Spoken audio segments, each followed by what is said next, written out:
Bismillahirrahmanirrahim. Assalamualaikum warahmatullahi wabarakatuh. Waalaikumsalam warahmatullahi wabarakatuh. Alhamdulillahi rabbil alamin. Alhamdulillahi wa kafa, wassalatu wassalamu ala nabiyil mustafa wa ala alihi wa ashabihi ahli sidqi wal wafa. Asyhadu an la ilaha illallah wa asyhadu anna Muhammadan abduhu wa rasuluh. Allahumma salli wa sallim wa barik ala sayyidina wa maulana Muhammadin wa ala alihi wa ashabihi wa man tabi'ahum bi ihsanin ila yaumiddin.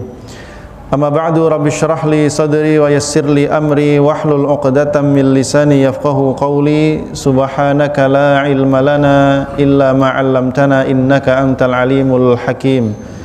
Allahumma 'allimna ma yanfa'una wanfa'na bima 'allamtana wa zidna ilman ya rabbal alamin. Allahumma ati nufusana taqwaha wa zakkiha anta khairu man zakkaha anta waliyuha wa maulaha. Allahumma inna na'udzubika min qalbin la yakhsha' wa min ilmin la yanfa' wa min nafsin la tashba' wa min da'watin la yustajabu laha. Ma'asyiral muslimin, Bapak-bapak jamaah yang dimuliakan Allah Subhanahu wa taala, kita akan kembali melanjutkan kajian kita tafsir Al-Quran surah Al-A'raf yang pada malam hari ini akan masuk pada ayat 155. Pada ayat-ayat sebelumnya kita telah membahas tentang bagaimana Allah Subhanahu wa taala telah memberikan hukuman kepada orang-orang Bani Israel yang disebabkan karena mereka telah menjadikan patung anak sapi sebagai sesembahan, sementara Nabi Musa sedang menjalankan perintah Allah Subhanahu wa taala, lalu Allah menghukum mereka, bahkan disebutkan mereka dilaknat oleh Allah Subhanahu wa taala, mendapatkan kemurkaan darinya dan direndahkan dalam kehidupan dunianya. Sementara mereka yang kemudian mengakui kesalahan lalu meneguhkan keimanannya, bertaubat dan beramal soleh, memperbaiki kehidupannya, memperbaiki keimanannya, maka Allah pun mengampuni dosa dan kesalahan mereka. Kemudian di ayat 155 ini Allah Subhanahu wa taala berfirman. Ini episode yang baru dari episode yang sebelumnya. Allah berfirman, a'udzubillahi minasyaitonirrajim.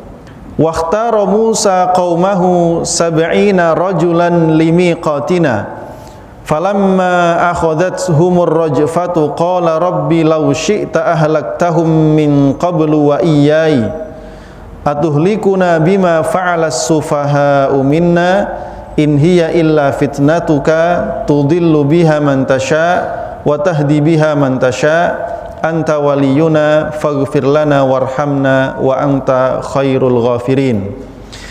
Di ayat ini jamaah rahimakumullah, Allah menjelaskan wakhtara dan memilih Nabi Musa memilih qaumahu di antara kaumnya sab'ina rajulan 70 orang laki-laki. Nabi Musa tentu atas perintah dari Allah memilih 70 orang dari Bani Israel. Ini 70 orang-orang pilihan. Limiqatina, untuk datang pada waktu yang telah ditetapkan oleh Allah, datang menghadap kepada Allah pada waktu yang telah ditentukan. Falamma akhadathumur rajfah, maka ketika telah menimpa mereka ar-rajfatu. Ar-rajfah artinya az-zalzalah, bumi yang bergoncang, gempa, ya. Asyadidah, yang sangat kuat goncangannya, was-sa'iqah, disertai suara yang menggelegar, ya. Wahalaku, dan diceritakan mereka binasa. Nah, berkaitan dengan peristiwa terjadinya gempa atau suara yang menggelegar ini, para ulama berbeda pendapat tentang sebenarnya apa yang terjadi kepada mereka. Ya. Sebagian mereka mengatakan Allah memang menimpakan gempa bumi kepada mereka disebabkan karena mereka membiarkan begitu saja, dari 70 orang ini membiarkan kaumnya yang lain, Bani Israel, mengambil patung sapi sebagai sesembahan. Maka Allah menghukum 70 orang ini. Ya. Bisa jadi 70 orang ini tidak termasuk di antara Bani Israel yang menyembah patung sapi. Tetapi diamnya mereka, perbuatan mereka yang membiarkan yang lain mengambil patung anak sapi sebagai sesembahan, itu menimbulkan murka Allah Subhanahu wa taala sehingga mereka ditimpa gempa bumi. Ya, seperti yang sudah pernah kita jelaskan, bahwa membiarkan kemungkaran terjadi tanpa ada upaya untuk mengingkarinya dan upaya untuk mencegahnya, itu menyebabkan turunnya murka Allah Subhanahu wa taala. Ini pendapat salah satu di antara kalangan para ulama. Pendapat yang lain mengatakan yang dimaksud adalah Allah menimpakan kepada mereka yaitu petir yang menyambar, sehingga ketika disambar oleh petir mereka mati. Kenapa? Karena mereka pernah menantang Nabi Musa yang disebutkan dalam surah Al-Baqarah ayat 55, lan nu'mina laka hatta narallaha jahrah.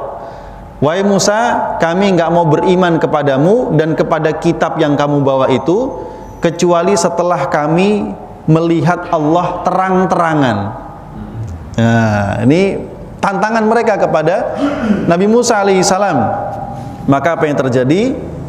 Yang terjadi fa'akhadathumus sa'iqatu. Maka Allah kemudian menyambar mereka dengan petirnya, maka mereka semua mati. Kemudian diceritakan tsumma ba'athnahum mim ba'di dzalika la'allakum tashkurun, lalu kami bangkitkan kembali kalian setelah kematian kalian supaya kalian bersyukur. Ini menurut pendapat yang lain. Intinya adalah Allah telah menimpakan hukumannya kepada Bani Israel. Sementara yang menyembah patung sapi hukumannya apa, Pak? Hukumannya harus dibunuh. Seperti yang sudah pernah kita ceritakan. Ya. Taubat mereka akan diterima oleh Allah dengan syarat mereka harus dibunuh. Ya, kan nggak mungkin bunuh diri, mereka nggak mungkin mau. Maka yang soleh-soleh tadi itu yang membunuh mereka, membantu mereka untuk meraih diterimanya taubatnya oleh Allah Subhanahu wa taala. Itu luar biasa. Untuk taubat harus mati dulu. Ya. Untuk beruntung kita ini umat Nabi Muhammad.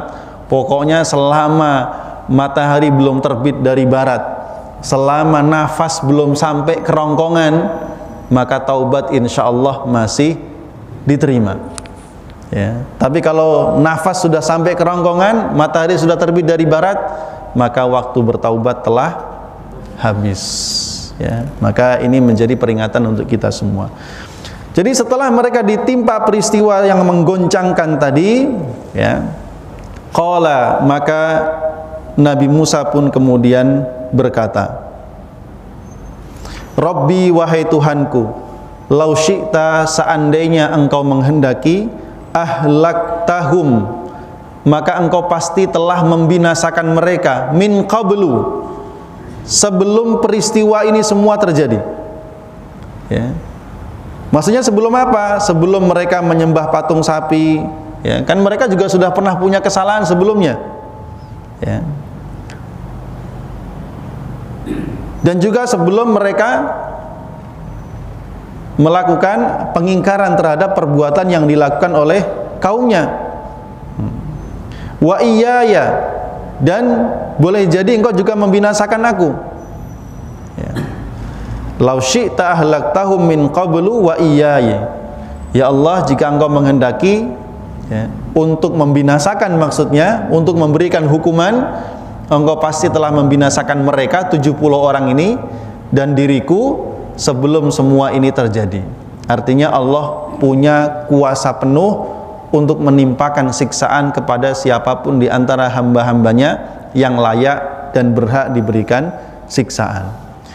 Tapi kalimat ungkapan ini adalah ungkapan doa dan rayuan, ya, Nabi Musa alaihissalam supaya Allah mengampuni mereka, menerima taubat mereka, dan mencurahkan rahmatnya kepada mereka. Jadi diawali dengan bentuk kalimat yang merendahkan dirinya di hadapan Allah. Ya Allah, kalau engkau menghendaki, Kita semua ini pasti sudah mati sebelum ini. Ya. Afatuhlikuna bima fa'alas sufaha'u minna atuhlikuna ya Allah. Apakah mungkin Engkau akan membinasakan kami bima disebabkan sesuatu fa'ala yang telah diperbuat as-sufaha orang-orang dungu minna di antara kami.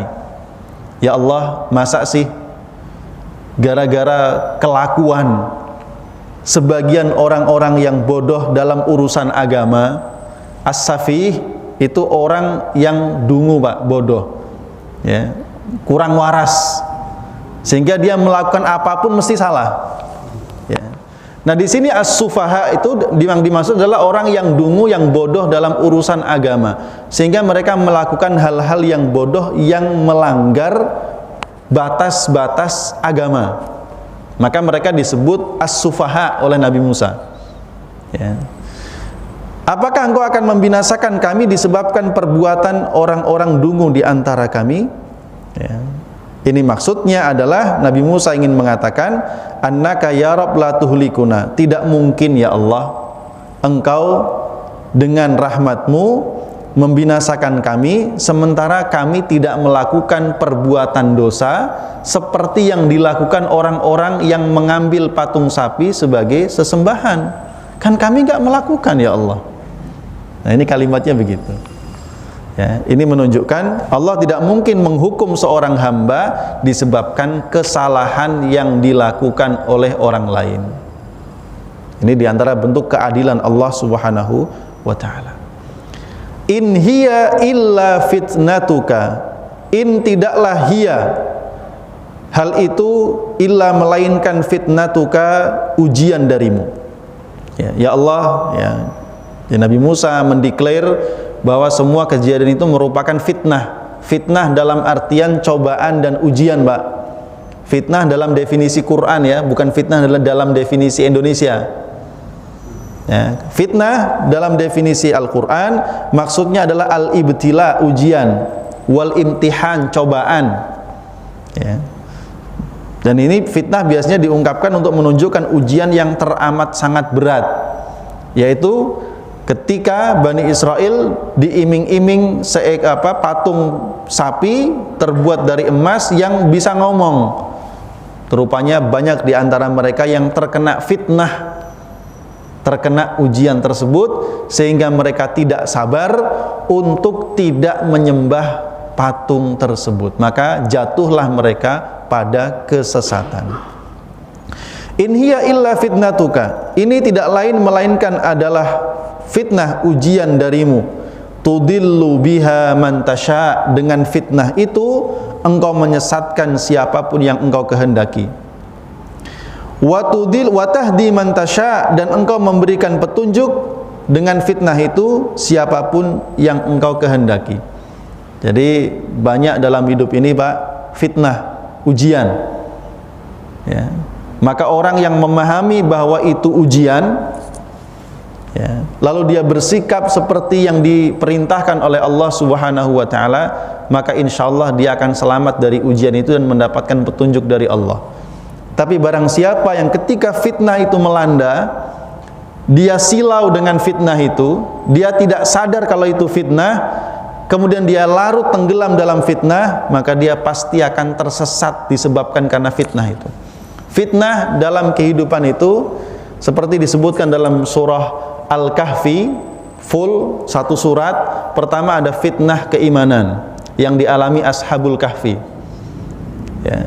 Yang kedua ada fitnah dunia, kekayaan yang menimpa pemilik dua kebun. Yang fitnah ketiga adalah fitnah ilmu yang dialami oleh Nabi Musa alaihissalam hingga diperintahkan belajar kepada Nabi Khidir. Yang keempat adalah fitnah kekuasaan yang disimbolkan dengan kisah Dzulqarnain. Nah, ini semua fitnah dalam kehidupan, ya. Manusia tidak lepas dari fitnah-fitnah ini. Imannya difitnah, dalam artian difitnah itu diuji oleh Allah, ya. kemudian diuji dengan kekayaan, diuji dengan ilmu pengetahuan, diuji dengan kekuasaan. Maka yang memahami bahwa itu ujian, lalu dia bersikap seperti apa yang Allah berikan petunjuknya dalam Al-Quran atau yang dicontohkan oleh Rasulullah SAW, maka insya Allah dia akan selamat dari fitnah tersebut. Tapi yang tidak sadar bahwa hidup ini adalah dipenuhi dengan ujian, lalu dia silau dengan semua itu, ya, tenggelam larut dalam semua fitnah itu, maka mereka pasti akan tersesat dari jalan Allah Subhanahu wa taala. Makanya doanya di sini, doanya Nabi Musa, in hiya illa fitnatuka tudillu biha man tasya wa tahdi man tasya. Anta waliyuna. Lalu beliau melanjutkan, engkaulah pemimpin kami ya Allah, yang mengurus seluruh urusan kami, yang mendatangkan manfaat dan menolak segala keburukan. Faghfir lana, maka ampunilah dosa-dosa kami, warhamna, dan curahkanlah rahmatmu yang luas kepada kami. Wa anta khairul ghafirin, dan engkaulah sebaik-baik zat yang memberikan ampunan. Jadi jamaah rahimakumullah, ayat 155 ini menceritakan tentang bagaimana Nabi Musa mengajak kaumnya untuk bersegera taubat kepada Allah. Lalu dia memilih 70 orang, ini orang-orang pilihan dari kaumnya, untuk datang kepada Allah sesuai waktu yang dijanjikan dan ditentukan oleh Allah, untuk memohon ampunan kepadanya, dan supaya Allah memberikan kesempatan kembali kepada mereka untuk menjalani kehidupan yang lebih baik. Maka datanglah mereka, ya, dengan peristiwa tadi yang sudah terjadi macam-macam itu. Maka di ujungnya Nabi Musa yang harus kemudian memimpin mereka semua memohon ampunan kepada Allah, yang dimana Nabi Musa mengajarkan kepada kaumnya tentang adab dan sopan santun bagi seorang hamba dalam meminta dan berdoa kepada Tuhannya. Diawali dengan kalimat merendahkan diri di hadapan Allah, ya. Ya Rabbi law syi'ta ahlaktahu min qablu wa iya. Ya Allah, kalau engkau kehendaki, engkau telah membinasakan mereka dan aku sebelum semua ini terjadi. Artinya ini selain merendahkan diri, menetapkan kekuasaan itu hanya kepada Allah, ya. Karena hanya Allah yang akan menimpakan dan bisa menimpakan siksaan kepada siapapun di antara hambanya yang berhak menerimanya. Atuhliku nabi ma fa'alas sufaha'u minna. Ini kalimatnya kalimat rayuan. Apakah mungkin engkau membinasakan kami disebabkan karena kesalahan yang dilakukan oleh orang-orang yang bodoh di antara kami? In hiya illa fitnatuk. Lalu Nabi Musa mengatakan, mendeklar bahwa ini adalah ujian ya Allah. Kami tahu, kami sadar ini ujian darimu, yang dengan ujian ini engkau bisa memberikan hidayah, engkau juga bisa menyesatkan di antara manusia. Lalu di ujungnya memuji kepada Allah, anta waliyuna, engkaulah pemimpin kami. Faghfir lana, baru permintaannya Pak di ujung, ampunilah kami. Warhamna, rahmati kami. Wa anta khairul ghafirin, ditutup pula dengan pujian, engkaulah sebaik-baik zat yang memberikan ampunan. Nah, ini memang dalam doa itu yang paling bagus, yang banyak pujiannya Pak, banyak kalimat merendahkannya, permintaannya dikit, ya. Kita lihat kalau kita kaji doa-doa para nabi, rata-rata begitu. Begitu pula Nabi Muhammad SAW dalam doa-doa yang diajarkan kepada kita, itu banyak pujian-pujiannya kepada Allah, ya.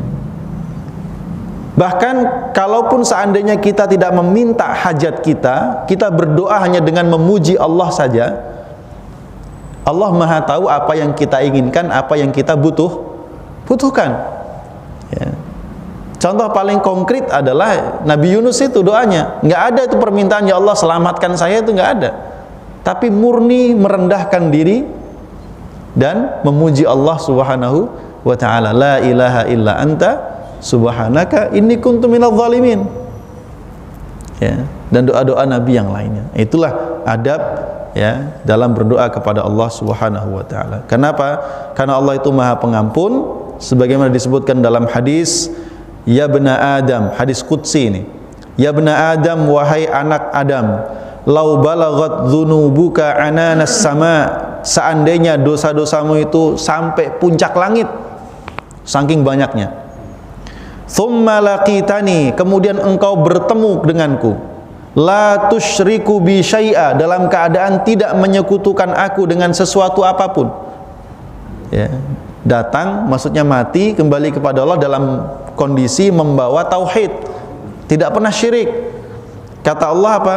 La ataituka bi qurabiha maghfiratan, aku pasti akan membawa untukmu ya ampunan sebanyak dosa yang kamu bawa.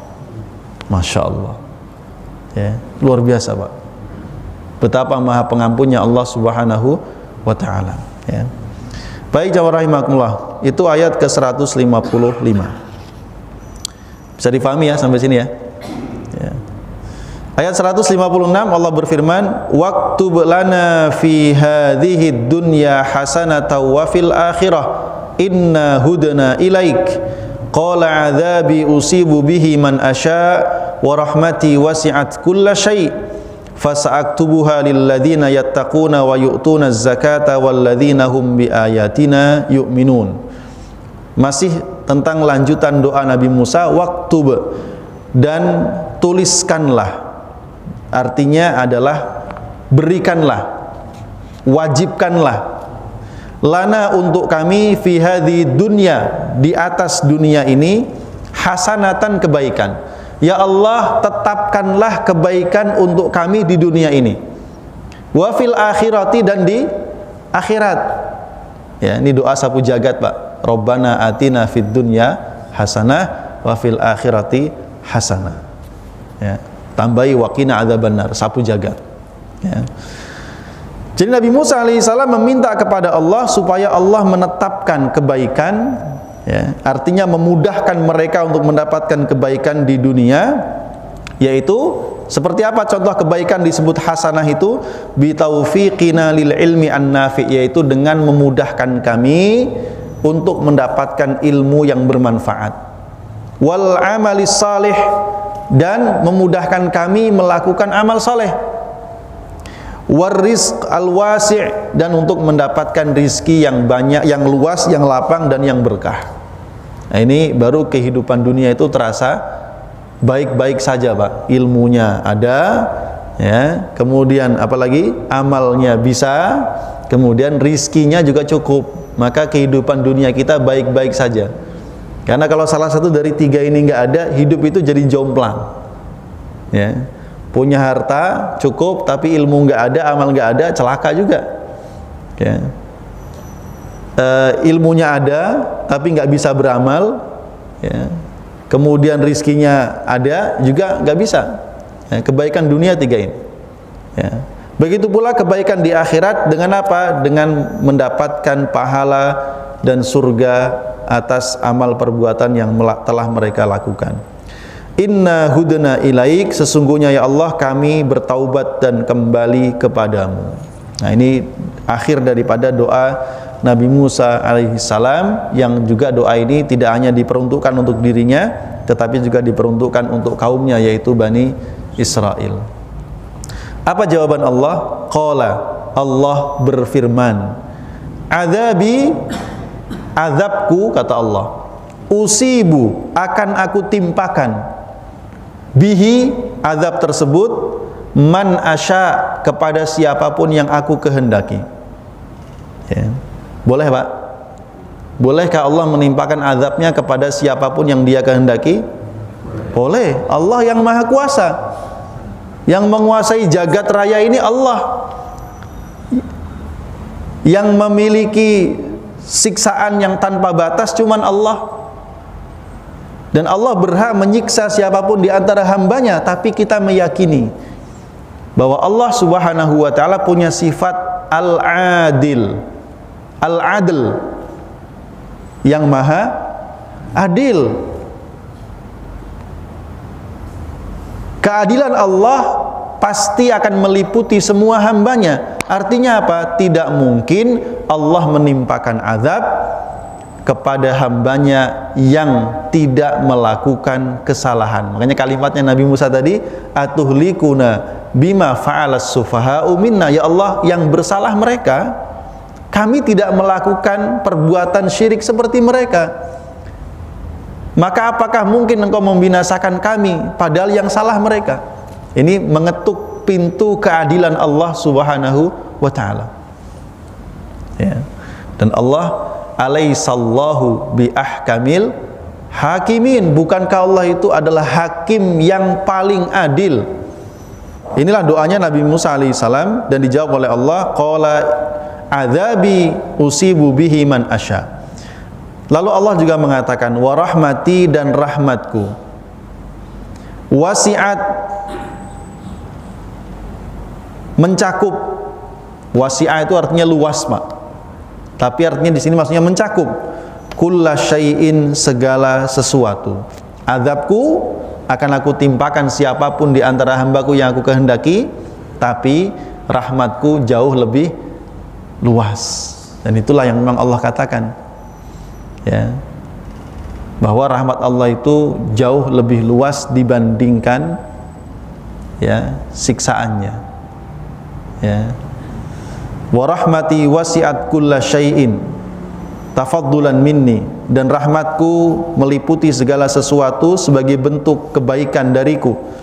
Wa hadza kama qala, ini seperti yang dikatakan oleh para malaikat pembawa arasy, Rabbana wasi'ta kulla syai'in rahmatan wa ilma. Surah Ghafir ayat 7. Wahai Tuhan kami, Engkau telah meliputi segala sesuatu dengan rahmat dan ilmu darimu. Dalam sebuah hadis sama rahimakumullah, jadi rahmat Allah itu dibagi dua, ada rahmat umum, ada khusus. Tentang rahmat umum artinya dia didapatkan oleh semua makhluk Allah.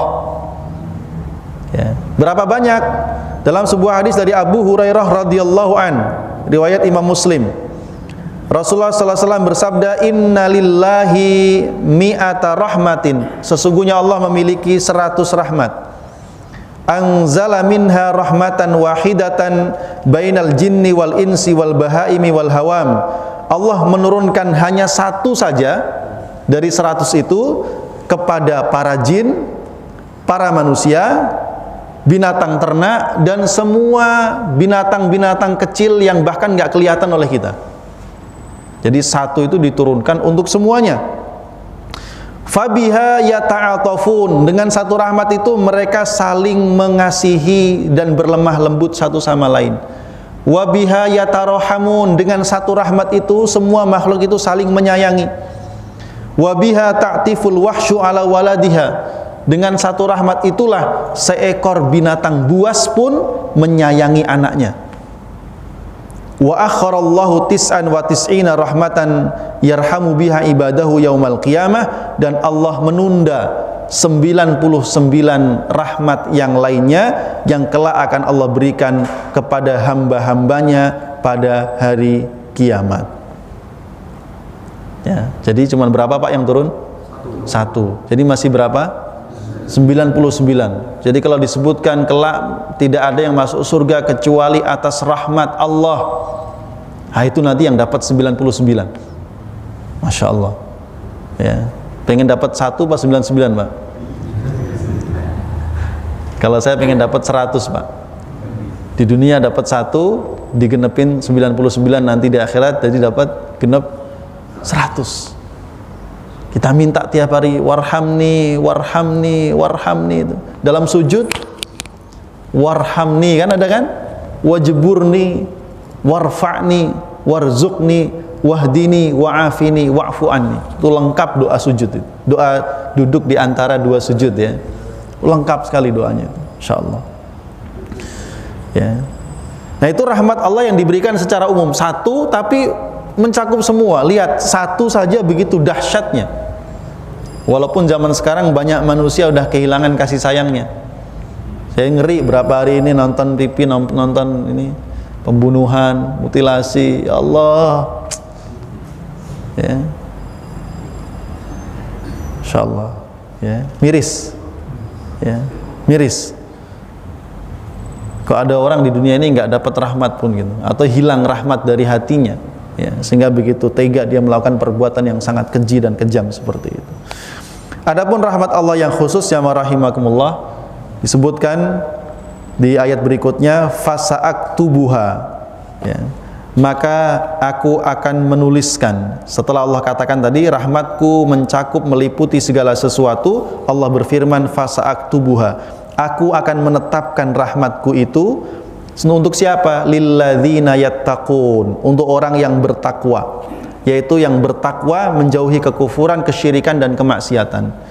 Wa yu'tunaz zakah, yang mau menunaikan zakat dari harta dan rizki yang Allah titipkan kepadanya. Walladzina hum biayatina, dan orang-orang yang terhadap ayat-ayat kami yu'minun, mereka beriman. Mereka mengimani, mempercayai, meyakini ayat-ayat Allah, baik ayat kauniyah yang terjadi di alam semesta ini. Ini dunia, terutama Asia Tenggara, sedang dilanda panas yang sangat ekstrim. Itu ayat kauniyah. Belum lama, berapa hari yang lalu ada gempa di mana, Pak? Garut. Sebagian mengatakan di Garut itu dulu pernah beritanya lama kita sampaikan, banyak orang-orang yang suka sesama jenis. Ayat kauniyah. Setiap fenomena alam, saya katakan dulu sudah saya sampaikan, selain ada sebab-sebab secara ilmiahnya, tapi ketahuilah Allah juga mengatakan, ya, tidaklah satu musibah pun yang menimpa kalian kecuali disebabkan karena ulah tangan kalian sendiri. Dhaharal fasadu, telah tampak kerusakan, fil barri, di darat, wal bahri, dan lautan. Bima, disebabkan karena apa? Bima kasabat aidin nas, disebabkan ulah perbuatan tangan manusia sendiri. Kenapa Allah biarkan kerusakan terjadi? Liyudhiqahum, supaya Allah memberikan kepada mereka, supaya mereka mencicipi. Kata Allah, liyudhiqahum, supaya mereka mencicipi akibat buruk dari perbuatan yang mereka lakukan. Ya. Sebab ilmiahnya ada, kita nggak memungkiri itu, tapi sebab imaniyahnya juga pasti ada. Ya. Ayat kauniyah, ada ayat syar'iyah, ayat-ayat syar'iyah, hukum-hukum Allah, ada ayat-ayat Al-Quran, ada hadis-hadis Nabi, ya, yang sudah jelas halal haramnya, yang jelas yang diperintahkan, yang jelas dilarang, ya. Maka hendaknya kita mengimani itu semua dan tunduk patuh untuk melaksanakannya. Nah, ini rame. Apa yang rame, Pak? Pernikahan, rencana pernikahan seorang muslim dengan seorang musyrikah. Musyrikah itu perempuan musyrik. Ya, bukan ahlul kitab, bukan, musyrikah. Ya, Quran jelas, wala tankihul musyrikati hatta yu'min, janganlah kalian menikahi perempuan-perempuan musyrikah. Jelas ayatnya, dan larangan itu mutlak, hukumnya haram, haram mutlak, sehingga mereka mau beriman. Kalau sudah beriman masuk Islam boleh. Ya. Wala amatun mu'minatun khairum mim musyrikatin walau a'jabatkum, seorang budak perempuan yang beriman lebih pantas kamu nikahi dibandingkan perempuan yang musyrik, meskipun perempuan musyrik itu sangat mengagumkan kecantikannya. Nah, ini kan jelas. Nah, ini kan di hadapan satu ayat Allah, sikap kita apa? Kalau orang beriman, tunduk patuh, melaksanakan, meyakini, tidak menentang, tidak memperturutkan kemauan pribadinya. Ya, kita doakan mudah-mudahan sadar. Ya, itu yang pasti. Mumpung belum terjadi. Jadi rahmat Allah itu telah ditetapkan, fasa'aktubuha, aku akan menetapkan rahmatku untuk orang-orang yang bertakwa, yang menunaikan zakat, dan orang-orang yang mengimani ayat-ayat Allah Subhanahu wa ta'ala. Ya, baik jamaah rahimakumullah. Ya, ini dua ayat, ya, yang kita bahas pada kesempatan malam hari ini. Ya, jadi kita melihat betapa rahmat Allah begitu luas, ampunan Allah juga begitu luas diberikan kepada Bani Israel. Dan kita mengetahui tidak ada satupun kaum yang lebih membangkang seperti pembangkangan Bani Israel. Meskipun demikian, Allah berkali-kali memberikan ampunan dan kesempatan bagi mereka. Ya. Dan kepada kita, umat Nabi Muhammad SAW, Ya, rahmat Allah itu lebih luas lagi. Ampunan Allah lebih luas lagi, seperti yang tadi kita sampaikan dalam sebuah hadis qudsi. Ya. Bahkan kalau pun sampai dosa kita itu mencapai puncak langit, kalau kata orang Jawa sundul langit, Pak. Ya. Tapi kita datang kepada Allah, menyesali perbuatan kita, bertaubat, mohon ampun kepada Allah, ya, dengan syarat tadi tidak membawa kesyirikan, ya, membawa tauhid yang murni, ya, maka Allah katakan akan membawa ampunan sebanyak dan sebesar dosa yang kita lakukan. Begitu luar biasa. Ya. Dalam hadis yang lain Allah mengatakan wala ubali, aku nggak peduli sebanyak apapun dosamu. Ya. Kalau mau datang mohon ampun kepada Allah Subhanahu wa taala dan rahmat Allah. Makanya di dalam